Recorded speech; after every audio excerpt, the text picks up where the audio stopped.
মাথায় হাত কোটি কোটি গ্রাহকের বড় ঘোষণা। নতুন বছরের প্রথম থেকে আর মিলবে না রেশন। আপনার জন্য রয়েছে একটি খুবই খারাপ খবর। নতুন বছর অর্থাৎ 2024 সাল শুরু হতেই রেশন গ্রাহকরা বড়সড় ধাক্কা খেতে চলেছেন। কেন জানেন? বিস্তারিত জেনে নিন এই প্রতিবেদনের মাধ্যমে। রেশন ডিলারদের একটি জাতীয় সংগঠন বুধবার রাজ্য সরকার এবং কেন্দ্রের কাছে বেশ কয়েকটি দাবিতে আগামী বছরের 1 জানুয়ারি থেকে অনির্দিষ্টকালের জন্য দেশব্যাপী ধর্মঘটের ডাক দিয়েছে। এদিকে দোকানপাট বন্ধ থাকলে রেশন গণবন্টন ব্যবস্থায় বড় ধরনের সংকট দেখা যাবে বলে আশঙ্কা করা হচ্ছে। All India fair price shop dealers ফেডারেশনের সঙ্গে যুক্ত রয়েছেন 5.38 লক্ষ রেশন ব্যবসায়ী, যার মধ্যে বাংলার প্রায় 20,000 রেশন ব্যবসায়ী রয়েছেন। আগামী দিনে কলকাতা ও দিল্লিতে রাস্তায় নামবেন। শুক্রবার খাদ্য সরবরাহ বিভাগের রাজ্য সদর দপ্তর খাদ্য ভবনের সামনে দিনব্যাপী বিক্ষোভের আয়োজন করবে সংগঠনটি। সমস্ত রাজ্যের প্রতিনিধিরা 16 জানুয়ারি রামলীলা ময়দানে একটি সম্মেলন করবেন বলে জানা গিয়েছে।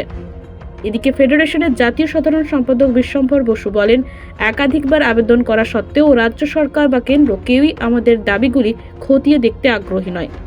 এদিকে বাংলায় বন্ধ থাকবে 20,000-এর বেশি রেশন দোকান, যার জেরে সমস্যায় পড়তে চলেছে প্রায় 10 কোটি গ্রাহক বলে আশঙ্কা করা হচ্ছে। এই খবর শুনে কপালে চিন্তার ভাঁজ পড়েছে সাধারণ মানুষের, সেটা বলাই বাহুল্য। রেশন সামগ্রী বিলি নিয়ে দফায় দফায় অশান্ত হয়ে ওঠে উত্তর 24 পরগনা ও মুর্শিদাবাদ। রেশন সামগ্রী কম দেওয়ারও অভিযোগ ওঠে। মাথায় হাত কোটি কোটি গ্রাহকের বড় ঘোষণা। নতুন বছরের প্রথম থেকে আর মিলবে না রেশন। আপনার জন্য রয়েছে একটি খুবই খারাপ খবর। নতুন বছর অর্থাৎ 2024 সাল শুরু হতেই রেশন গ্রাহকরা বড়সড় ধাক্কা খেতে চলেছেন। কেন জানেন? বিস্তারিত জেনে নিন এই প্রতিবেদনের মাধ্যমে। রেশন ডিলারদের একটি জাতীয় সংগঠন বুধবার রাজ্য সরকার এবং কেন্দ্রের কাছে বেশ কয়েকটি দাবিতে আগামী বছরের 1 জানুয়ারি থেকে অনির্দিষ্টকালের জন্য দেশব্যাপী ধর্মঘটের ডাক দিয়েছে। এদিকে দোকানপাট বন্ধ থাকলে রেশন গণবন্টন ব্যবস্থায় বড় ধরনের সংকট দেখা যাবে বলে আশঙ্কা করা হচ্ছে।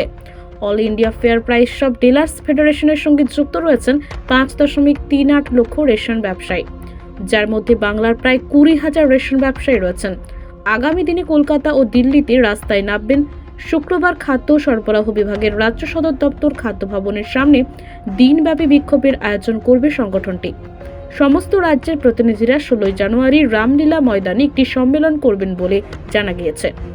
এদিকে ফেডারেশনের জাতীয় সাধারণ সম্পাদক বিশ্বম্ভর বসু বলেন, একাধিকবার আবেদন করা সত্ত্বেও রাজ্য সরকার বা কেন্দ্র কেউই আমাদের দাবিগুলি খতিয়ে দেখতে আগ্রহী নয়।